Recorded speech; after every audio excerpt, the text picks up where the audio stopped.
Hello friends, this is Krishna Saini and welcome back to my YouTube channel Krishna classes is now. तो स्वागत है आप सभी का एक और नई क्लास में जो आपकी होने वाली है यूपी वीडियो 2018 से प्रीवियस ईयर क्वेश्चन पेपर।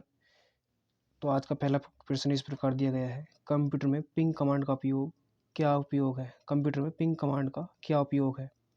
तो क्वेश्चन नंबर 1 में तो इसका सही आंसर होगा ऑप्शन नंबर बी, किसी निर्दिष्ट गंतव्य कंप्यूटर तक पहुंचाने के लिए स्रोत या कंप्यूटर की क्षमता का परीक्षण करने के लिए कंप्यूटर में पिंग कमांड का उपयोग किया जाता है। नेक्स्ट दिया गया है क्वेश्चन नंबर 2 में, इनमें से किस इनपुट डिवाइस का उपयोग व्यापक रूप से योग्यता परीक्षण जैसे परीक्षणों में किया जाता है? क्वेश्चन नंबर 2 में तो इसका सही आंसर होगा ऑप्टिकल मार्क की पहचान के लिए। ऑप्टिकल मार्क की पहचान के लिए डिवाइस का उपयोग व्यापक रूप से योग्यता परीक्षण में किया जाता है। नेक्स्ट क्वेश्चन नंबर 3 दिया गया है, प्रिंट के दौरान गैर प्रभाव वाले प्रिंटर पेपर को स्पर्श नहीं करते हुए कागज पर प्रतीकों को छापने के लिए रासायनिक गर्मी या विद्युत संकेतों का उपयोग करते हैं। इनमें से कौन सा गैर प्रभाव प्रिंटर नहीं है? क्वेश्चन नंबर 3 में तो इसका सही आंसर होगा डॉट मैट्रिक्स। डॉट मैट्रिक्स एक गैर प्रभावी प्रिंटर नहीं है। नेक्स्ट क्वेश्चन नंबर 4 दिया गया है, निम्नलिखित में से कौन सा उपकरण किसी छवि को डिजिटलीकृत करके टेलीफोन लाइन पर चित्र और टेक्स्ट भेजने या प्राप्त करने में सहायक होता है? तो कौन सा है क्वेश्चन नंबर 4 में? तो इसका सही सही आंसर होगा option number B, fax machine. Fax machine जो है ये किसी भी चित्र को भेजने या उसे प्राप्त करने के लिए सहायक होता है। नेक्स्ट क्वेश्चन नंबर 5 दिया गया है, इनमें से क्या उत्तर प्रदेश में नहीं है? इनमें से क्या उत्तर प्रदेश में नहीं है? क्वेश्चन नंबर 5 में तो इसका सही आंसर होगा विक्टोरिया मेमोरियल। विक्टोरिया मेमोरियल यह उत्तर प्रदेश में नहीं है, क्योंकि विक्टोरिया मेमोरियल कोलकाता में स्थित है। यह कोलकाता में स्थित है। तो नेक्स्ट क्वेश्चन दिया गया है क्वेश्चन नंबर 6 में। क्वेश्चन नंबर 6 दिया गया है, इनमें से कौन सा स्थान धातु की कला, रंगीन तामचीनी और जटिल नक्काशी के लिए प्रसिद्ध है? तो वह कौन सा शहर है? तो यह है उत्तर प्रदेश में मुरादाबाद शहर। उत्तर प्रदेश का मुरादाबाद शहर यह रंगीन तामचीनी और जटिल नक्काशी के लिए प्रसिद्ध है। उसका दूसरा नाम किस लिए जाना जाता है? इसको हम पीतल नगरी के नाम से भी जानते हैं। मुरादाबाद को पीतल नगरी के नाम से भी जानते हैं। नेक्स्ट क्वेश्चन दिया गया है क्वेश्चन नंबर 7 में। क्वेश्चन नंबर 7 दिया गया है, जनगणना 2011 के अनुसार उत्तर प्रदेश की आबादी क्या थी?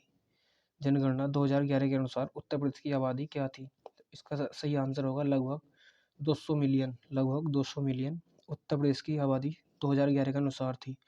तो ये सभी क्वेश्चन 2018 के वीडियो एग्जाम से पूछे गए थे। यदि आपको क्लास पसंद आ रही तो लाइक करके और कमेंट करके जरूर बताएं और चैनल को सब्सक्राइब जरूर करें। नेक्स्ट क्वेश्चन दिया गया है क्वेश्चन नंबर 8 में, निम्नलिखित पंक्तियों में से उत्तर प्रदेश के लोक नृत्य के बारे में बात की जा रही है। यह संतुलन का एक कठिन कार्य है जहाँ पर्दे में एक महिला नर्तक लड़की के पिरामिड मंच पर 108 तेल के लैंप को अपने सिर पर रखकर प्रदर्शन करती है। गीत का मुख्य रूप से चित्र में पैदा हुए भगवान श्री कृष्ण की प्रशंसा और सम्मान के लिए लिखे गए हैं। तो ये बताना है कौन सा नृत्य है। तो इसे कौन सा नृत्य है इसमें बताना है। तो इस नृत्य का नाम है चरकुला नृत्य। कौन सा है? यह चरकुला नृत्य है, जिसमें सिर पर 108 दीपों को रखकर नृत्य किया जाता है। चरकुला नृत्य है। और चरकुला यह मथुरा के ब्रज क्षेत्र का एक विशेष नृत्य उत्सव है। कहाँ का है यह? मथुरा के ब्रज क्षेत्र का एक प्रमुख उत्सव है। नेक्स्ट बताना है क्वेश्चन नंबर 9 में इसमें दिया गया है, इनमें से कौन सी मुख्य एजेंसियों में से एक नहीं है? इनमें से कौन सी मुख्य एजेंसियों में से एक नहीं है जो उत्तर प्रदेश में भारी मात्रा में अनाज का भंडारण में शामिल है? तो कौन सी नहीं है? यह है एफडीआई। एफडीआई जो है ये उत्तर प्रदेश में भारी मात्रा में अनाज का भंडारण से शामिल नहीं है। तो ये क्या है? एफडीआई किसी एक देश की कंपनी या दूसरे देश में किया गया निवेश, जिसे प्रत्यक्ष विदेशी निवेश को एफडीआई कहा जाता है। यह प्रत्यक्ष विदेशी निवेश में मुख्य दो प्रकार की होती है। तो यह एफडीआई जो है ये अनाज भंडारण से संबंधित नहीं है। जबकि एफसीआई, एसडब्ल्यूसी और सीए सभी अनाज भंडारण से संबंधित है, जबकि मुख्य रूप से एफसीआई अनाज का भंडारण करती है। नेक्स्ट दिया गया है क्वेश्चन नंबर 10 में। क्वेश्चन नंबर 10 दिया गया है, निम्नलिखित में से कौन सा विकल्प उत्तर प्रदेश की महत्वपूर्ण अनाज फसलों का नाम का उल्लेख करता है? इसे बताना है उत्तर प्रदेश की महत्वपूर्ण अनाज फसलों का नाम कौन कौन सा है। क्वेश्चन नंबर 10 में तो इसका सही आंसर बनेगा चावल, गेहूं, बाजरा, जौ और मक्का। चावल, गेहूं, बाजरा, जौ और मक्का ये उत्तर प्रदेश की प्रमुख फसलों के अंतर्गत आते हैं। यह प्रमुख महत्वपूर्ण अनाज फसलों के अंतर्गत आते हैं, जबकि गन्ना उत्तर प्रदेश की प्रमुख फसल में आता है, जबकि ये अनाज फसल है। तो नेक्स्ट दिया गया है क्वेश्चन नंबर 11 में। क्वेश्चन नंबर 11 दिया है, कृषि आर्थिक अनुसंधान केंद्र रिपोर्ट 2014-15 के अनुसार उत्तर प्रदेश के बारे में क्या सच नहीं है? क्वेश्चन नंबर 11 में। तो इसका सही आंसर होगा उत्तर प्रदेश में 5 भारतीय कृषि अनुसंधान परिषद संस्थान है। ये हमारा गलत दिया गया है। ये हमारा गलत दिया गया है। उत्तर प्रदेश में 5 भारतीय कृषि अनुसंधान परिषद नहीं है। नेक्स्ट बताना है क्वेश्चन नंबर 12 में दिया गया है, ललित कला अकादमी उत्तर प्रदेश कलाकारों को छात्रवृत्ति से पुरस्कृत करता है। इनमें से कौन सा विषय क्षेत्र जिनमें छात्रवृत्ति इन छात्रवृत्तियों को दिया जाता है? इसमें बताना है वह कौन सा क्षेत्र नहीं है जिनमें छात्रवृत्तियों को नहीं दिया जाता है। क्वेश्चन नंबर 12 में इसका सही आंसर होगा फैशन डिजाइनिंग। फैशन डिजाइनिंग में ललित कला अकादमी द्वारा फैशन डिजाइनिंग में कोई छात्रवृत्ति नहीं दी जाती है। जबकि ललित कला अकादमी भारतीय मूर्तिकला, पेंटिंग, शिल्पकला आदि के क्षेत्र में छात्रवृत्ति प्रदान करती है। और राज्य के ललित कला अकादमी की स्थापना फरवरी 1962 में हुई थी। इसकी स्थापना कब हुई थी? फरवरी 1962 में इसकी स्थापना हुई थी। और डॉक्टर संपूर्णानंद इसके प्रथम अध्यक्ष थे। नेक्स्ट बताना है क्वेश्चन नंबर 13 में। इसमें दिया है उत्तर प्रदेश में नहरों के माध्यम से सतह के पानी को बेहतर आपूर्ति प्रदान करने के लिए निम्न में से कौन सा प्रमुख सिंचाई का और बहुउद्देशीय परियोजना में से एक नहीं है? तो इसमें बताना है कौन सा प्रमुख सिंचाई और बहुउद्देशीय परियोजना में से एक नहीं है। क्वेश्चन नंबर 13 में। तो इसका सही आंसर होगा वर्षाजनक। वर्षाजनक यह इसका सही आंसर होगा। गंडक परियोजना का संबंध उत्तर प्रदेश के बिहार और नेपाल से है। यह शारदा सहायक रामगंगा सिंचाई बहुउद्देशीय परियोजना है जिसमें उत्तर प्रदेश में लाभान्वित होता है। इसका सही आंसर वर्षाजनक हो जाएगा, जिसमें ये सिर्फ परियोजना से संबंधित नहीं है। नेक्स्ट दिया गया है क्वेश्चन नंबर 14 में। इसमें दिया गया है चंद्रगुप्त मौर्य के इन प्रसिद्ध राजनीतिक सलाहकार को निम्नलिखित में से सभी नामों से जाना जाता है। इसके अलावा उसके क्या क्या नाम थे? क्वेश्चन नंबर 14 में चंद्रगुप्त मौर्य के राजनीतिक सलाहकार के दूसरे नाम और क्या थे? क्वेश्चन नंबर 14 में। तो इसका सही आंसर होगा समुद्रगुप्त।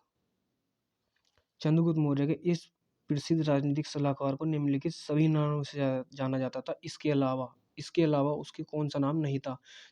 जो थे चाणक्य थे, ये चंद्रगुप्त के सलाहकार थे। इसे विष्णुगुप्त, कौटिल्य, चाणक्य सभी कहा जाता है, जबकि समुद्रगुप्त इसके सहायक नहीं थे। इसका सही आंसर हो जाएगा समुद्रगुप्त। नेक्स्ट बताना है क्वेश्चन नंबर 15 में। इसमें दिया गया है पाली में बौद्ध ग्रंथों को आमतौर पर त्रिपिटक यानी थ्री फोल्ड बास्केट कहा जाता है। इनमें से कौन सा त्रिपिटकों में से एक नहीं है? कौन सा त्रिपिटकों में से एक नहीं है? क्वेश्चन नंबर 15 में। तो इसका सही आंसर हो जाएगा उपशाखा पिटक। उपशाखा पिटक ये जो है यह पाली में बौद्ध ग्रंथों से संबंधित नहीं है, जबकि अभिधम पिटक, सुत्त पिटक और विनय पिटक ये तीन इसके त्रिपिटक से संबंधित है। नेक्स्ट दिया गया है क्वेश्चन नंबर 16 में। नेक्स्ट क्वेश्चन नंबर 16 दिया गया है। इसमें पूछा गया है 11वां या आखिरी सिख गुरु कौन था?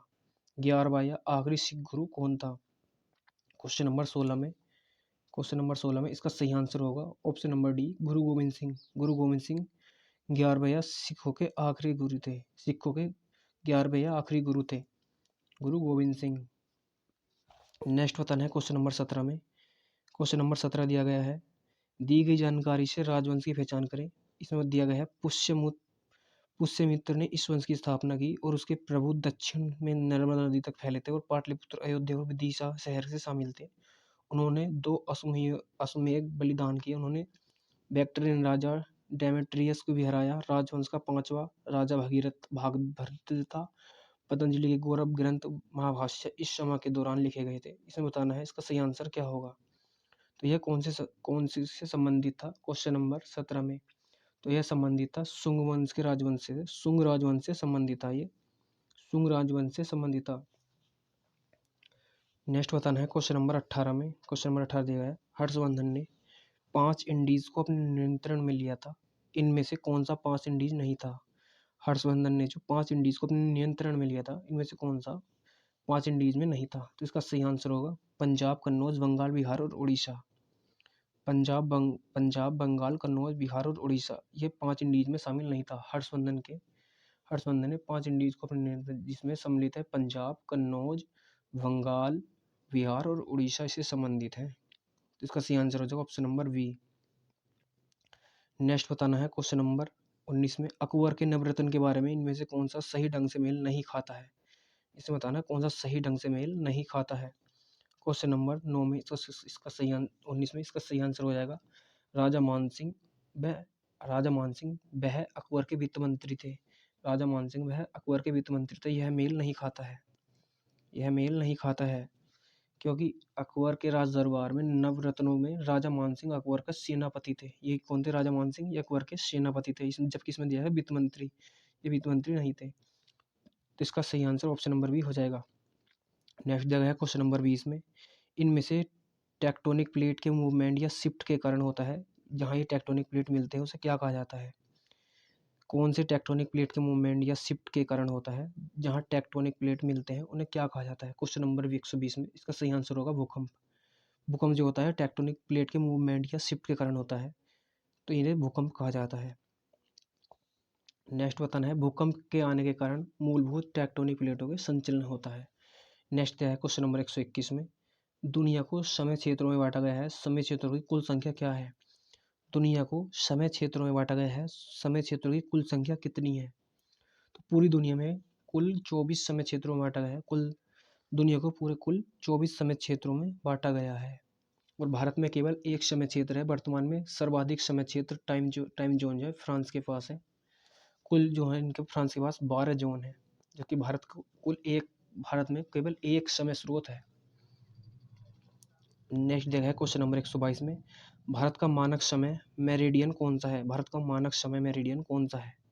इसे बताना है भारत का मानक समय मेरिडियन कौन सा है। तो क्वेश्चन नंबर 122 में इसका सही आंसर होगा option number A 82 degree 30 minute E देशांतर है। 82 डिग्री 30 मिनट ई देशांतर इसका सही आंसर हो जाएगा।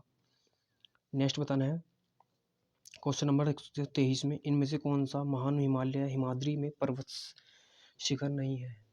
इनमें से कौन सा महान हिमालय या हिमाद्री में पर्वत शिखर नहीं है? क्वेश्चन नंबर 123 में इसका सही आंसर हो जाएगा माउंट नाग तिब्बा। माउंट नाग तिब्बा ये जो दिया गया है, ये महान हिमालय हिमाद्री पर्वत शिखर नहीं है, माउंट नाग तिब्बा। और जबकि mount Kanchenjunga, mount Makalu, mount Nanda Devi महान हिमालय के या हिमाद्री के पर्वत शिखर हैं।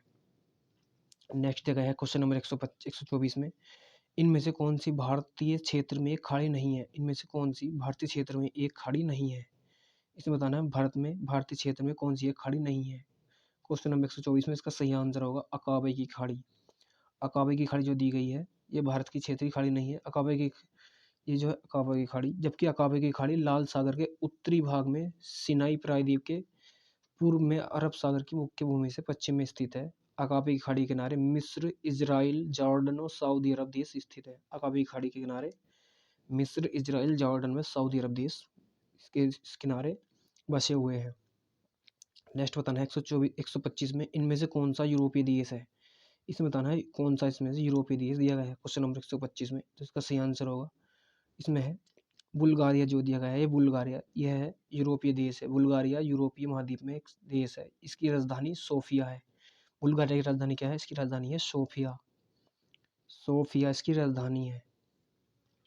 नेक्स्ट जगह है क्वेश्चन नंबर 126 में, भारत के इन पड़ोसी देशों में से कौन सा देश गलत तरीके से अपने राष्ट्रीय खेल से मेल खाता है? इन्हें बताना है भारत के कौन से पड़ोसी देश हैं जो गलत तरीके से अपने राष्ट्रीय खेल से संबंधित इसमें मेल खाते हैं। तो 126 में इसका सही आंसर होगा, इसे बताना है अफगानिस्तान का राष्ट्र खेल कौन सा है? अफगानिस्तान का राष्ट्र खेल कौन सा है?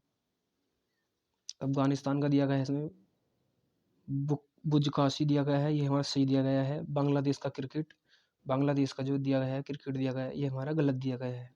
बांग्लादेश का क्रिकेट ये हमारा गलत दिया गया है, तो ये इससे संबंधित नहीं है। जबकि भूटान तीरंदाजी, नेपाल वॉलीबॉल ये सही दिए गए हैं, तो ये हमारा गलत दिया गया है।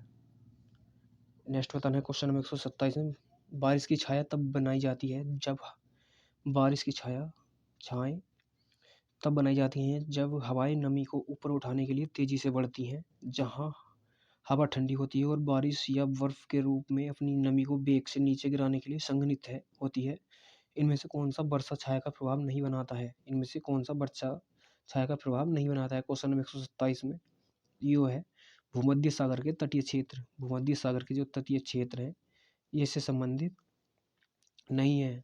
इसका सही आंसर ऑप्शन नंबर सी भूमध्य सागर के तटीय क्षेत्र हो जाएगा। नेक्स्ट दिया गया है क्वेश्चन नंबर 128 में, इसमें पूछा गया है भारतीय संविधान के किस संशोधन अधिनियम ने मतदान की उम्र 21 से घटाकर 18 वर्ष कर दी। मतदान की उम्र को 21 से घटाकर 18 वर्ष कौन से संशोधन अधिनियम के द्वारा की गई थी, क्वेश्चन नंबर 128 में। तो यह कौन सा अधिनियम था, यह था 1989 का 61वां संशोधन अधिनियम।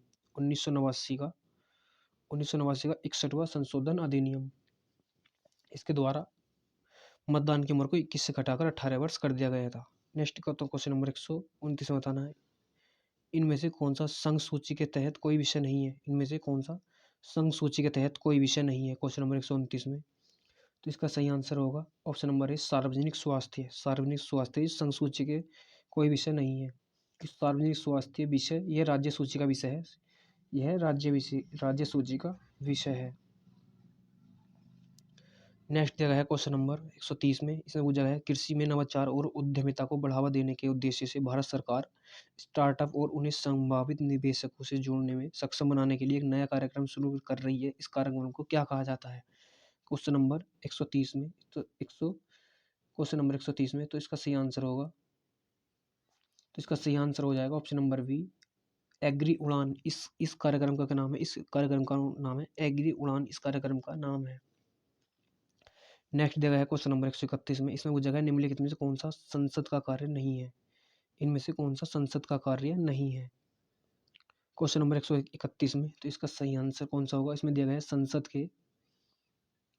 है संसद के विधायी कानूनों और वित्तीय कार्य करती है को नियंत्रित करती है, जिस और इसकी जवाबदेही सुनिश्चित करती है।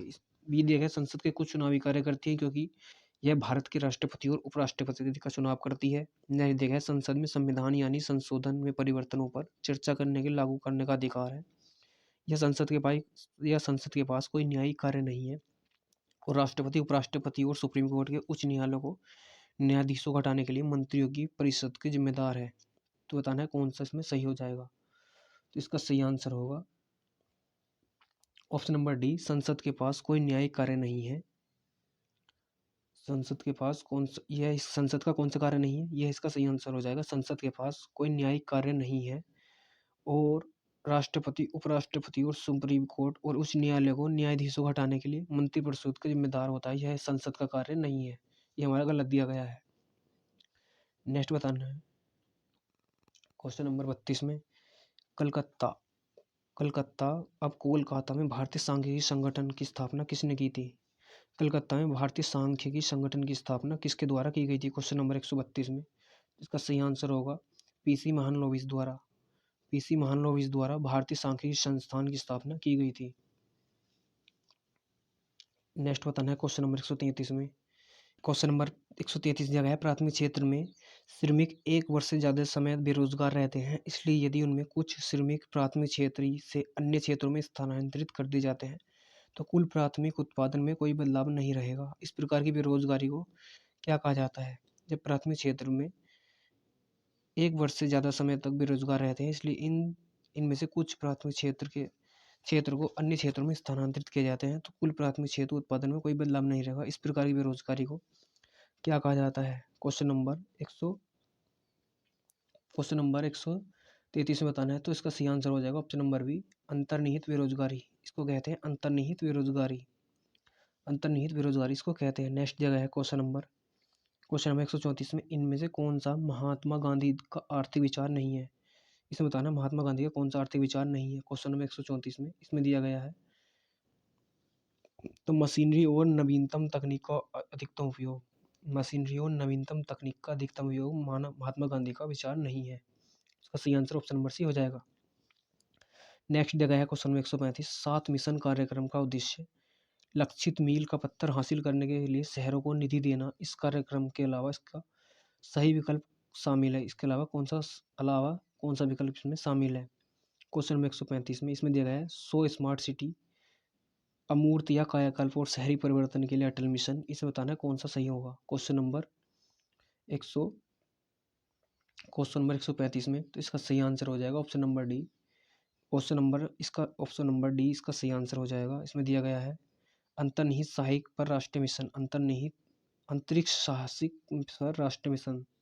इसका सही आंसर हो जाएगा अंतरिक्ष साहसिक में पर राष्ट्रीय मिशन, इसका सही आंसर हो जाएगा ऑप्शन नंबर डी।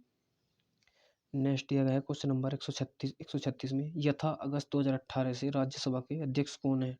ये करंट उस समय करंट का क्वेश्चन था। उस समय करंट का क्वेश्चन था, यथा अगस्त 2018 से राज्यसभा के अध्यक्ष कौन है? क्वेश्चन नंबर 126 में। तो उस समय यहाँ के जब अध्यक्ष थे एम वेंकैया नायडू राज्यसभा के उस समय अध्यक्ष थे। नेक्स्ट बताना है क्वेश्चन नंबर 137 में, मध्य प्रदेश राज्य सरकार ने एक योजना शुरू की जहां गरीबी रेखा बीपीएल के नीचे परिवारों को 200 रुपये प्रति माह लागत से बिजली प्रदान की जाएगी। इस योजना को क्या कहा जाता है? इस योजना को क्या कहा जाता है? क्वेश्चन नंबर 137 में। तो इस योजना को कहता है संबल योजना। संबल योजना इस योजना का नाम है। नेक्स्ट बताना है क्वेश्चन नंबर 138 में। इसमें दिया गया है थॉमस कप जिसे कभी कभी विश्व पुरुष की टीम चैंपियनशिप कहा जाता है। खेल के विश्व शासी निकाय बैडमिंटन वर्ल्ड फेडरेशन के सदस्यों राष्ट्र को प्रतिनिधित्व करने वाली टीमों के में से एक अंतर्राष्ट्रीय बैडमिंटन प्रतियोगिता है। किस टीम ने थॉमस कप 2018 जीता है? इसे बताना है। थॉमस कप 2018 का खिताब किस टीम ने जीता था? क्वेश्चन नंबर 138 में। तो इसका सही आंसर होगा क्वेश्चन नंबर 138 में, इसका सही आंसर हो जाएगा ऑप्शन नंबर डी। इसका सही आंसर हो जाएगा चीन द्वारा। चीन ने जीता था थॉमस कप 2018 का खिताब, चीन द्वारा जीता गया था। नेक्स्ट बताना है क्वेश्चन नंबर 139 में, नीचे कुछ महत्वपूर्ण घटनाएं और तिथियां दी हैं, इनमें से 2018 में मनाया गया था कौन सी का सही मिलान नहीं किया गया है? क्वेश्चन नंबर 139 में। इसमें दिया गया है विश्व रेड क्रॉस दिवस 8 मार्च, गोवा क्रांति दिवस 18 जून, बाल श्रम के खिलाफ विश्व दिवस 12 जून और संयुक्त राष्ट्र यूएन द्वारा पहला विश्व साइकिल दिवस कब मनाया जाता है? 3 जून को। इसमें बताना है कौन सा इसमें सही मिलान नहीं है। ये जो दिया गया है विश्व रेड क्रॉस दिवस 8 मार्च, विश्व रेड क्रॉस दिवस 8 मार्च को नहीं ये मनाया जाता है 8 मई को। यह 8 मई को मनाया जाता है। विश्व रेड क्रॉस दिवस 8 मई को मनाया जाता है। 8 मार्च को कौन सा दिवस मनाया जाता है? 8 मार्च को मनाया जाता है अंतर्राष्ट्रीय महिला दिवस। 8 मार्च को अंतर्राष्ट्रीय महिला दिवस मनाया जाता है। नेक्स्ट क्वेश्चन बताना है 140। नेक्स्ट क्वेश्चन 140 दिया गया है दी गई जानकारी से मिशन की पहचान करें और केंद्रीय बजट 2018 के वित्त मंत्री अरुण जेटली में जनजातीय समुदाय के बच्चों को शिक्षित करने के लिए इस योजना की घोषणा की थी। यह करंट क्वेश्चन था उस समय का। तो इसमें दिया गया है प्रधानमंत्री फेलोशिप योजना, महात्मा गांधी समृद्ध विकास योजना, एकलव्य मॉडल आवासीय स्कूल या शिक्षा में बुनियादी ढांचे और प्रणालियों को पुनः सशक्त करना। क्वेश्चन नंबर 140 में इसका सही आंसर हो जाएगा एकलव्य मॉडल आवासीय स्कूल। एकलव्य मॉडल आवासीय स्कूल इसका सही आंसर हो जाएगा। एकलव्य मॉडल आवासीय स्कूल इसका सही आंसर हो जाएगा। नेक्स्ट दिया गया है क्वेश्चन नंबर 141 में। इसमें दिया गया है भारत दुनिया में सबसे बड़ा फल उत्पादक है। भारत दुनिया में सबसे बड़ा फल उत्पादक है। कौन से फल का है? कौन से नंबर में है? क्वेश्चन नंबर 141 में। तो भारत दुनिया में दूसरा सबसे बड़ा फल उत्पादक है। भारत दुनिया में दूसरा सबसे बड़ा फल उत्पादक है, जो प्रति वर्ष 102.5 मिलियन टन 102.5 मिलियन टन फलों का उत्पादन करता है। जबकि प्रथम स्थान किसका? प्रथम स्थान चीन का है। नेक्स्ट देखा है क्वेश्चन नंबर 142 में, कब भारत सरकार ने किसानों को 2020 तक यूरिया सब्सिडी दी? कब भारत सरकार ने किसानों को 2020 तक यूरिया सब्सिडी दी? इसे बताना है क्वेश्चन नंबर 142 में। तो इसका सही आंसर हो जाएगा ऑप्शन नंबर डी 2018 तक किसानों को भारत सरकार ने किसानों को 2020 तक यूरिया सब्सिडी दी थी, 2018 तक दी थी। नेक्स्ट बताना है क्वेश्चन नंबर 143 में, जिसमें दिया गया है ई रकम कंपनी भारत सरकार की एक पहल धातु स्क्रैप ट्रेड कॉर्पोरेशन लिमिटेड और CRWC की संयुक्त पहल के रूप में कार्य करेगी। CRWC क्या है? इसमें बताना है CRWC ये क्या है, इसकी फुल फॉर्म बतानी है। CRWC की फुल फॉर्म क्या है?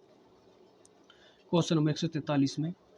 क्वेश्चन नंबर 143 में तो इसकी सही होगी, इसकी बनेगी central railside warehouse company limited. Central railside warehouse company limited, इसकी CRWC की फुल फॉर्म सही हो जाएगी। तो इसका सही आंसर ऑप्शन नंबर ए हो जाएगा।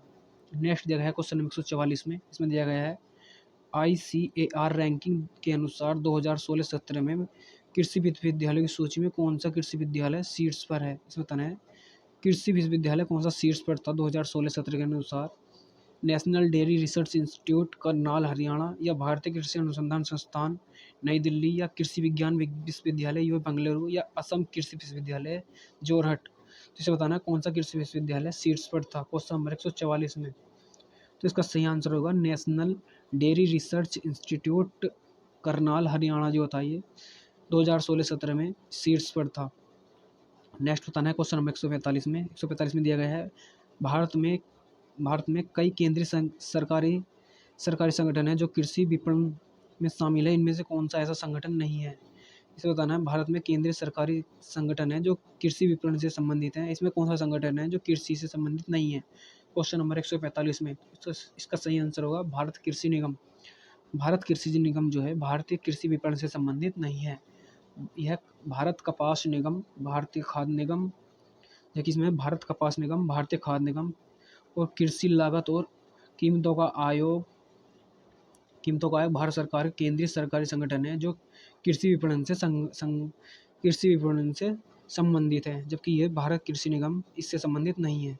नेक्स्ट देखा है क्वेश्चन नंबर 146 में, इनमें से कौन सी ई कॉमर्स कंपनी नहीं है। कौन सी ई कॉमर्स कंपनी नहीं है। तो इसमें मतलब अमेजोन, ईबे, फ्लिपकार्ट या यही.com, कौन सी ई कॉमर्स कंपनी नहीं है। तो यह कौन सी कंपनी है, यह है यही.com। यही.com यह ई कॉमर्स कंपनी नहीं है, तो इसका सही आंसर यही.com हो जाएगा। नेक्स्ट बताना है क्वेश्चन नंबर 147 में, देश में दिया गया असंगत मैच की पहचान करनी है। इसमें प्रिंटिंग प्रेस दी गई है, कौन कौन सी है। तो इसकी हमें असंगत की पहचान करनी है। इसमें देखा है प्रिंटिंग प्रेस जॉनसन गुटेनबर्ग ने दी थी, बैक्टीरिया की खोज एंटोनी वॉन ल्यूवेनहोक ने की थी। ऑक्सीजन की एंटोनी लॉरेन लेबोर्जियर ने की थी। और हाइड्रोजन की खोज किसने की थी, ब्लेज पास्कल ने की थी। इसमें बताना है असंगत की पहचान, किसने किसकी खोज नहीं की थी। तो इसमें दिए गए ऑक्सीजन एंटोनी लॉरेन लेबोर्जियर और हाइड्रोजन ब्लेज पास्कल, ये हमारे गलत दिए गए हैं। ये हमारे दोनों गलत दिए गए हैं। COD इसका सही आंसर हो जाएगा। COD इसका सही आंसर हो जाएगा। COD इसका सही आंसर हो जाएगा। जबकि ऑक्सीजन की खोज का श्रेय जोसेफ प्रिस्टले को जाता है। ऑक्सीजन का किसको जाता है, जोसेफ प्रिस्टले और कार्ल विलियम्स सिले को जाता है। जबकि एंटोनी लॉरेंज लेबोर्जियर को आधुनिक रसायन शास्त्र का पिता कहा जाता है। आधुनिक शास्त्र का पिता। जैसे कि हाइड्रोजन की खोज किसने की थी, हाइड्रोजन की खोज की थी हेनरी कैवेंडिश ने हाइड्रोजन की खोज की थी। हाइड्रोजन की खोज कैवेंडिश द्वारा की गई थी। नेक्स्ट बताना है क्वेश्चन नंबर 148 में। क्वेश्चन नंबर 148 दिया गया है, कौन से कानून सिद्धांत सही तरीके से मेल नहीं खाते। कौन से कानून सिद्धांत सही तरीके से मेल नहीं खाते, क्वेश्चन नंबर 148 में। तो इसका सही आंसर हो जाएगा, इसमें दिया गया है एवोगैड्रो का कानून। एक ही तापमान और दबाव में सभी गैसों के बराबर मात्रा में अणुओं की समान संख्या होती है। एवोगैड्रो कानून ये हमारा सही दिया गया है। लेकिन बॉयल का नियम क्या कहता है, बॉयल का नियम कहता है गैसों में दबाव और मात्रा के बीच संबंध, यह भी हमारा सही है। सी दिया गया है संक्रम सिद्धांत, व्यक्ति से व्यक्ति में संचरित होने वाली जीवित एजेंट के कारण होने वाले संक्रामक बीमारियां, तो ये भी हमारा सही दिया गया है। तो कौन सा मेल नहीं खाता, इसमें मेल नहीं खाता हुंड का नियम। परमाणु में कोई भी दो इलेक्ट्रॉन को एक ही ऊर्जा स्तर पर नहीं रह सकते। परमाणु में कोई भी दो इलेक्ट्रॉन एक ही ऊर्जा स्तर पर नहीं रह सकते, ये हमारा गलत, ये हमारा असंगत दिया गया है। ये हमारा असंगत दिया गया है। हुंड के रसायन में बहुलता का नियम क्या प्रतिपादित किया है, जो कि इलेक्ट्रॉनों तब एक तक युग्मित नहीं होते जब रिक्त कक्षा प्राप्य है, अर्थात जब तक संभव है इलेक्ट्रॉन युग्मित अवस्था में रहते हैं।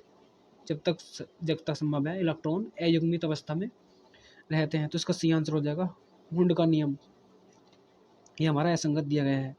नेक्स्ट बताना है क्वेश्चन नंबर 149 में, आईन अकबरी किसने लिखा था। आईन अकबरी जो पुस्तक लिखी थी वो किसने लिखी थी, क्वेश्चन नंबर 149 में। तो ये लिखी थी अबुल फजल द्वारा। आईन अकबरी अबुल फजल द्वारा लिखी गई पुस्तक थी। अबुल फजल ने आईन अकबर की रचना की है। अबुल फजल अकबर के नवरत्नों में से एक है। इसने सर्वप्रथम तौहीद इलाही तथा दीन इलाही प्रधान पुरोहित बनाया था। तो इसने अबुल फजल द्वारा आईन अकबरी पुस्तक को लिखा गया था। नेक्स्ट बताना है क्वेश्चन नंबर 150, जो कि आज का आखिरी क्वेश्चन है। यदि आपको क्लास पसंद आई है तो क्लास को लाइक और कमेंट कर जरूर बताइए और चैनल को सब्सक्राइब जरूर करें। इसमें असंगत की पहचान करनी है। इसमें हमें असंगत की पहचान करनी है। इसमें पुस्तक और लेखक दिए गए हैं। इसमें हमें पुस्तक और लेखक के बारे में दिया गया है, कौन सा असंगत है। इसमें दिया गया है आशा और इतिहास के बीच, विल क्विंटन, ये हमारा सही दिया गया है। पक्षी और जानवर, ये मार्क ट्वेन ने दी थी, ये भी हमारा सही दिया गया है। जबकि ब्लैक होल और बेबी यूनिवर्सिटी, स्टीफन हॉकिंस, ये भी हमारा सही दिया गया है। जबकि ब्रोकन विंग इंदिरा गांधी की नहीं है, ये पुस्तक ब्रोकन विंग, ये जो दी है ब्रोकन विंग, ये इंदिरा गांधी द्वारा नहीं दी गई है। ब्रोकन विंग ये सरोजिनी नायडू की पुस्तक है। किसकी है? ये हमारी पुस्तक है, सरोजिनी नायडू की पुस्तक है। ये सरोजिनी नायडू की पुस्तक है। तो आज की क्लास हमारी यहीं पर कंप्लीट होती है। यदि आपको क्लास पसंद आई हो तो लाइक करें, कमेंट करके जरूर बताएं। Thank you.